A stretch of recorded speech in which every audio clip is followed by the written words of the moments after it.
بسم اللہ الرحمن الرحیم۔ تعلیم الصرف، افعال متصرفہ کا بیان جاری ہے۔ آپ کو بتایا تھا کہ افعال متصرفہ کی 7 قسمیں ہیں، جن میں سے فعل ماضی اور فعل مضارع بیان ہو چکے۔ آج ہم افعال متصرفہ کی تیسری قسم فعل جہد منفی بلم کے بارے میں انشاءاللہ آپ کے سامنے عرض کریں گے۔ فعل نفی جہد بلم کسے کہتے ہیں؟ دیکھیں، یاد رکھیں، یہ جو فعل نفی جہد بلم ہے نا، یہ بھی فعل مضارع ہی ہے۔ اس سے ہمیں گزشتہ زمانے میں کسی کام کے نہ کرنے یا کسی کام کے نہ ہونے کا پتہ چلتا ہے۔ جیسے لم یدخل، کیا ترجمہ؟ وہی ترجمہ جو ماضی منفی کا تھا کہ داخل نہیں ہوا وہ ایک مرد۔ لم ینصر، مدد نہیں کی اس ایک مرد نے۔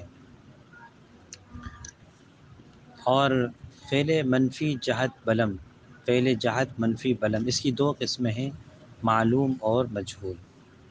فعل جہد منفی بلم بنانے کا طریقہ کیا ہے؟ فعل جہد منفی بلم کو فعل مضارع سے بناتے ہیں۔ آپ کو بتایا تھا نا، نصرہ فعل ماضی ہے، ینصرو فعل مضارع ہے۔ فعل مضارع تو بنا تھا ماضی سے، نصرہ سے، اور یہ جو فعل جہد منفی بلم ہے یہ بنا ہے فعل مضارع سے۔ اب فعل مضارع ہے ینصرو، اب ینصرو کے شروع میں آپ لم لگا دیں، یہ لم کہلاتا ہے جازم، یہ فعل مضارع کو جزم دیتا ہے۔ جزم آپ کو بتایا تھا اصطلاحات میں، جزم سکون کو کہتے ہیں۔ تو فعل نفی جہد بلم، یہ اس کے شروع میں لم آتا ہے، اور اس لم کی وجہ سے فعل مضارع کے آخر میں سکون آتا ہے، اس لیے اس لم کو لم جازم کہتے ہیں۔ تو اب جب فعل مضارع کے شروع میں لم لگا دیا تو یہ بن گیا ینصرو سے لم ینصر، ٹھیک ہے۔ اب یہ جو 14 صیغے ہیں، ان کے بارے میں آپ کو بتایا تھا تفصیل سے کہ 5 صیغے ایسے ہیں جن کے آخر میں ضمہ آتا ہے، اور 2 صیغے ایسے ہیں جن کے آخر میں نون مفتوح آتا ہے، اور باقی صیغوں کے آخر میں نون اعرابی آتا ہے۔ تو 5 ایسے ہیں جن کے آخر میں ضمہ، 2 ایسے جن کے آخر میں نون مفتوح، تو یوں یہ 5 اور 2 7 ہو گئے، اور 14 میں سے 7 یہ ہو گئے، باقی 7 بچے۔ 7 صیغوں کے آخر میں نون اعرابی آتا ہے۔ اب جب فعل مضارع کی جو تفصیل آپ کے سامنے آئی کہ 5 صیغوں کے آخر میں ضمہ، 2 صیغوں کے آخر میں نون مفتوح، 7 صیغوں کے آخر میں نون اعرابی، اب جب فعل مضارع کے شروع میں آپ نے لم لگا دیا تو لم کے لگنے سے کیا ہوا؟ جن صیغوں میں آخر میں فعل مضارع کے ضمہ آتا تھا، لم کی وجہ سے وہ ضمہ سکون میں تبدیل ہو جائے گا، یعنی ینصرو سے لم ینصر۔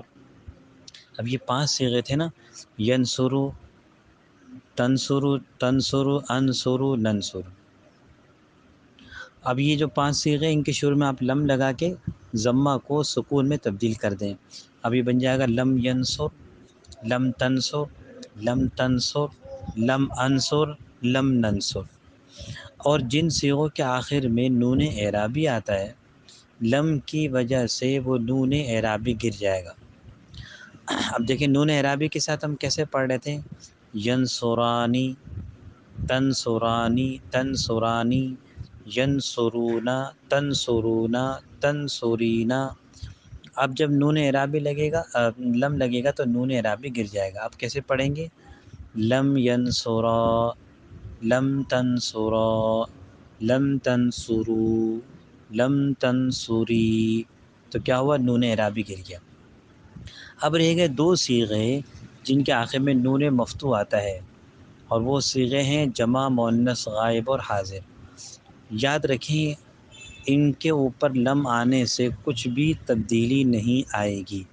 یعنی فعل مضارع میں یہ کیسے تھے؟ ینصرنا، تنصرنا۔